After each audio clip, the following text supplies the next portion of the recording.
And that's what men caused for G. And it wasn't just you, it was all men. It was every man that he ever met.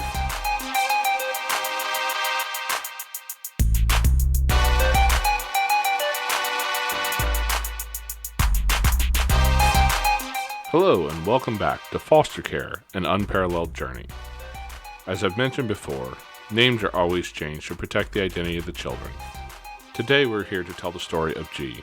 G came to us at 1 year old, and his story took a number of crazy turns and twists, and we're going to share it with you here. Today we're bringing you episode 1 of 5, so stay tuned to catch the whole story. Hey, this is Jason. And Amanda. And we're here to tell you a story about a little boy that we called G. First off, we have to kind of describe who G was and how we were connected to him. G's mom was named Ange. Ange had 3 kids. The first child was raised by Angie's grandma, and we never had really any connection with her. Her second child was born, and about 2.5 weeks after she was born, they found her passed away in the bed with Ange one morning. There was never any real investigation about it. They just ruled it a SIDS case. And then there was G. And G is who we're here to talk about. When Ange was pregnant with G, she had gotten locked up and went to prison for a while, and almost her entire pregnancy was done in the prison system. The benefit of that is that it kept her clean through most all the pregnancy. When she came out, she was like 9.2 months pregnant or something. She was pretty close. She was out for 5 days before the birth of G. Okay. So yeah, it was a real short time. And when Ange first got out, Amanda and some of the other family took the initiative to really try and keep Ange away from all the influences in her life that tended to take her into addiction issues. Well, yeah, because you say a short time, but 5 days is really a long time to keep an addict clean. When they're searching and looking at it, it's really hard. Especially when they just got out of prison where they haven't been able to touch anything for a while and they want to go back to it. Oh, yeah. You know, and she did. She was looking for that fix. I mean, we couldn't leave her alone for 20 minutes. I mean, you couldn't trust her to go to the bathroom by herself. You know, the cravings were that bad for her. You know, and just a little bit of a backstory. Ange was my half-sister's half-sister. And so there's relationship, but no blood there, just some familiar ties. So I kind of felt like it was partially my responsibility to try to give this unborn child the best start in life as possible. You know, Angela and I, we grew up together. Well, and you grew up around addiction too, so that had to be hard to watch that as she's coming out and trying to get her fixed, to be able to be the person to kind of be the mom in the room once again, to keep her on the straight and narrow and keep her from doing something to hurt her kids. Well, and you say the mom in the room, and you know that's the role that I've always fulfilled when it came to my family and family members. I'm not certain the role has ever been anything else. I don't know how to be sister, aunt. You know, it's always been mom.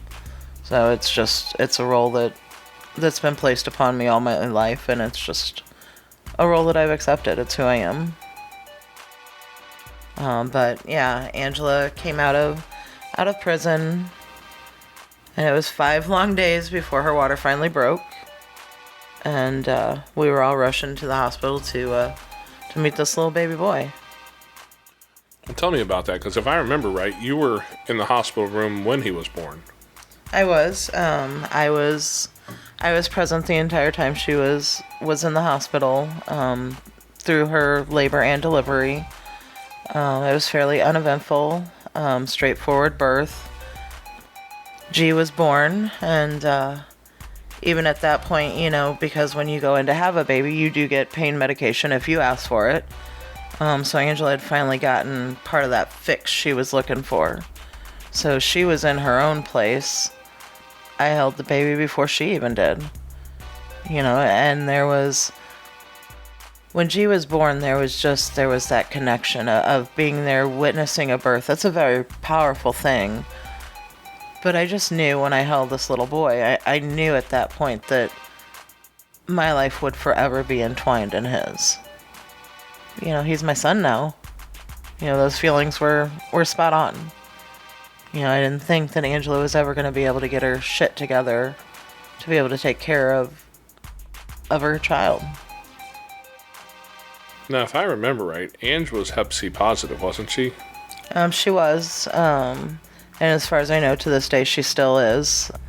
And so we had a lot of questions around that because she had stated that she wanted to try to breastfeed. And she did try for the first week to breastfeed. And everything that we got from the doctors was, well, we think it's okay as long as she's not bleeding. We're not really sure, but we think it's all right. And we did later go back after G came into care and have tests ran. And he has no issues with that. There was no lasting effects. He's not positive for Hep or anything like that. So there were no lasting effects as far as her breastfeeding or anything like that. He's good on that front. That's really fortunate. It's my understanding, can he contract the Hep C just being born as well, coming through the birth canal? They had a lot of precautions in place. He got antibiotics and things like that as soon as he was first born. Okay. And since, actually there was more risk to us. For some reason, they had us put on face masks and things like that. And I'm not certain exactly why that was. I never really asked. The doctor says, hey, do this so you don't get that. And, you do it. You do that, that's right. You get so excited, a baby's coming and, you're focused on that. So I really, and they could have given me the reasons and I just don't remember. Yeah. Okay, well, after Ange got out of the hospital, did she have a place to go, do you know? Do you remember? She did not have a place to go. She went back to Jackie and Arissa's house. So she went back to your mom's house. She did at first. And then she probably stayed there the first week to try to get some help because she had nothing for him. She didn't have a car seat. She didn't have a crib. Absolutely nothing. I mean, fresh out of prison, no clothes, no nothing. We helped get a lot of those things together for her. She stayed about the first week at Jackie's house. And then from there, her and G's dad got an apartment together. After that, I know that they stayed together for a while. I remember them being around from time to time, but not for a real long time. If I'm not mistaken, they ended up out in the city pretty shortly after that, didn't they? Yeah, they were not able to keep their place very long. Neither one of them had jobs, were working. So when you don't work, you can't pay the rent.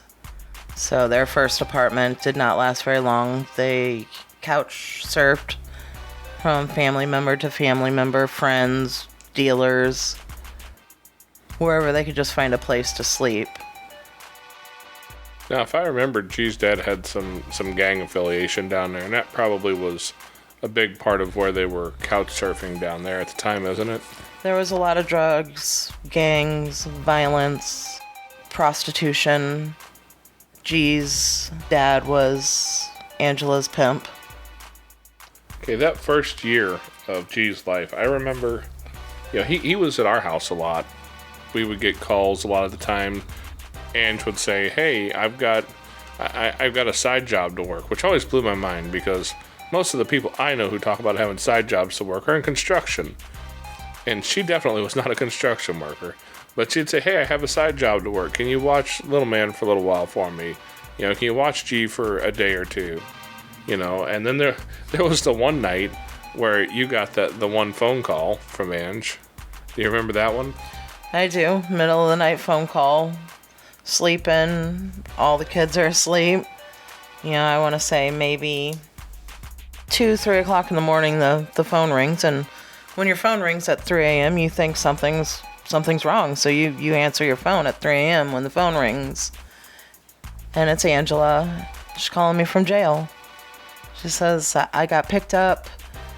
I only got a minute here, but I've got warrants in several counties. I've got to be transferred to at least 3 counties that I know of. I don't know how long I'm going to be here, but I need you to keep the baby. Will you keep the baby for me? And he was already with us, wasn't he? Yeah, we had already had him. I want to say we had already had him 4 or 5 days at that point, but the answer was the same as it always was, is yes, we'll keep the baby. Whenever Angela called, we always said yes, because when Angela called, we knew she was going out on a bender. It wasn't going to be good. She was doing her thing, and the last thing she needed was a baby in tow. When people are living that life, you go out there and you do what you do, and that's a dangerous place for a grown human. It's incredibly dangerous for a baby, and that's probably part of who we are.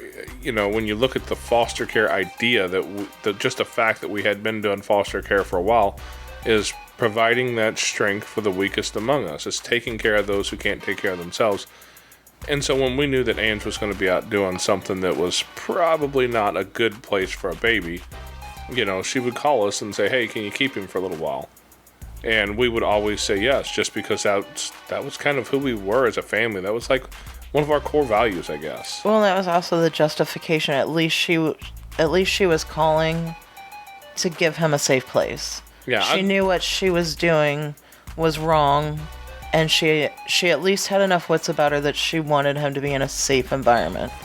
So in my heart, I could not turn her down, because I knew what the consequences to that would be. Yeah, and I mean, I got to give her credit for at least she realized the danger level and tried to keep him out of that place. She made a lot of mistakes for sure, but that's one place I have to give her some credit, is recognizing that was not what she wanted for her baby to be around. So at least she had the good sense to do that, and we were able to have the opportunity to be that safe place that she didn't have for him at the moment. Yeah, I mean, she would call and we would come running. It didn't matter time, day, we'd drop what we were doing and we would go running. We'd run down to that crappy Metrolink station and wait, and the things that we seen while we were waiting, Yeah. And the stories could probably go on for days, we the watched deals. A lot of drug deals go down at that station. Waiting for a baby because they did not have a vehicle. That was their means of transportation, was the bus systems. Yeah, and every once in a great while they would borrow a car from someone. But even at that point, we always met them somewhere. We would not let Angela know where our home was. Well, yeah. We had other kids to protect. And St. Louis does not have a great public transit set up down here, so we've got some buses and a Metrolink little train. Like, the Metrolink station that was closest to us was not what one would consider a safe place anyways. So we would go meet her down there and pick him up down there a lot of times, and we saw a lot of interesting things down there.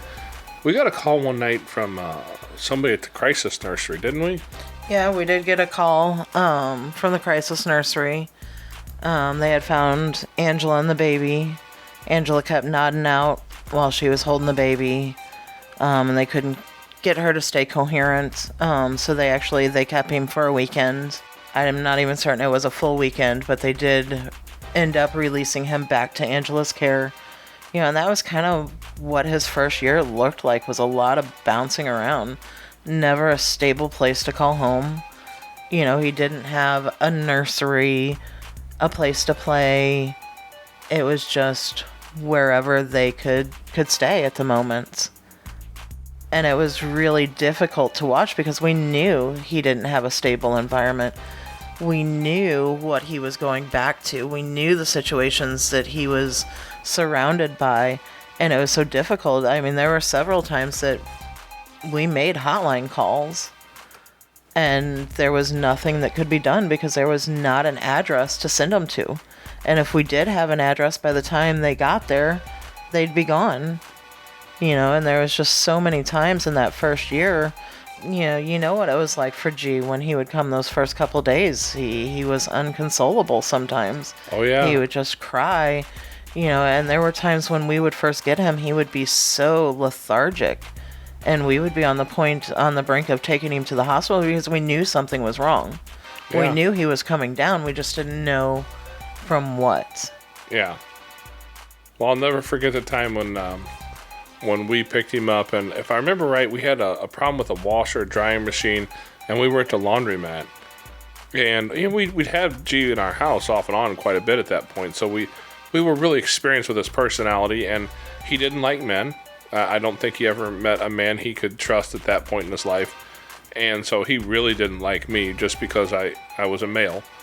And, he had a real strong attachment with you, but we picked him up that day, and we went back to the laundromat. Yeah, because we left our clothes at the laundromat and drove an hour and a half to go and... Yep, to go get him and come back. But we got him, and he was just so, chill, relaxed. He didn't look like he wasn't mad about anything, which was uncommon because, see, what you have to understand about G was G lived on the streets with Mom when she was homeless. Whether it was a couch surf, whatever the actual place she slept at the night was, they were living on the street. They were living that street life, Oh, yeah, there were times where there wasn't a couch to sleep on. Yeah, and I know enough to know that G's daddy, he was down and living the gang life. Doing what they do and living that way, and he witnessed enough of that to where he had zero tolerance for anybody except for Amanda, really. She was the one person, and he was probably that way with his mom as well, although I didn't have many opportunities to see the two of them really interact. Whenever we would pick him up or drop him off, he would, she would really just kind of snatch him or it was toss a him very quick yeah, exchange. And gone. So I didn't see a lot of those interactions with her, but I did see his interactions with Amanda, and he was super tightly bonded with her. She was the female figure that I saw him around, and he was like, yes, come here, I want you. I don't want anybody else. All day, every day. Yeah, he was like, just like a little spider monkey, the way he would cling on to her as much as he could, and I couldn't get anywhere near him without him getting upset about it.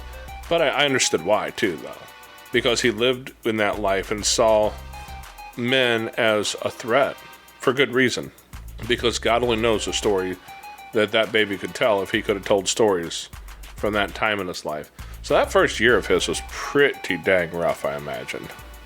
I would say it was very, very traumatic, and even though he was, under one, and he doesn't remember those stories, the trauma's still there.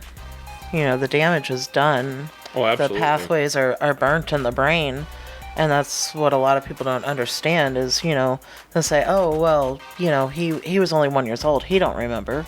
And it doesn't affect him. He wasn't old enough. And they don't remember. But one of the things I have learned from talking to a psychologist is that when somebody experiences what becomes post-traumatic stress, that actually physically rewires parts of the brain.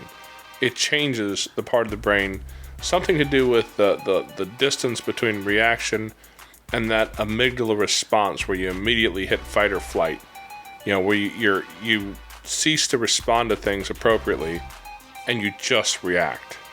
It's not a choice. The amygdala fires something like 10 times faster than we can even speak. So I forget the exact stat there, but the amygdala fires so fast that's the reason why when you walk around the corner and your little kid jumps out and goes boo, and it's 3 o'clock in the morning and he happened to wake up and just heard you come and decided to scare you, that's the reason why your feet come off the floor when he does that. It's not because you thought about it, this is scary, and I think I should jump up in the air, because what good does jumping do, right? But the truth is that what it is it's your brain just firing and going, something bad is here, something dark there lies, and it causes you to jump as a response.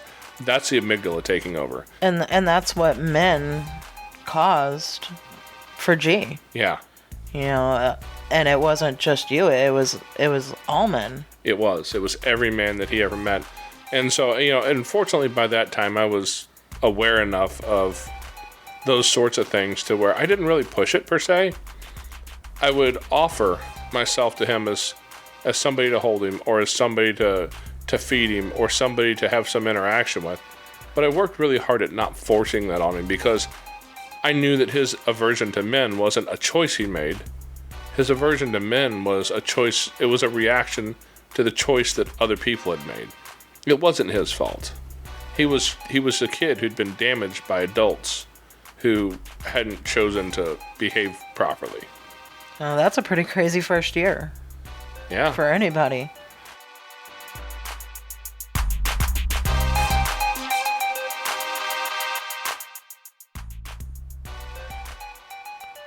Wow, that was a crazy first year. Well, next week we're going to get into some of the other things that happened coming into his second year and find out about some more trauma and some other issues that we had to deal with, and most importantly, G had to deal with. We hope you come back and catch next week's episode. Thanks for staying with us this long, and here's a little bit of what's in store next week. His affiliation was well documented at his funeral because there was a whole section of the mourners that were kind of color-coded in their clothing, we'll say. So you walk into the funeral home and it's pretty obvious that you're at a gang member's funeral. We'll see you for episode 2 next week. In the meantime, be sure to go over to jasonmpalmer.com and check out the blog over there, and visit us on our Facebook page at She Called Me Daddy.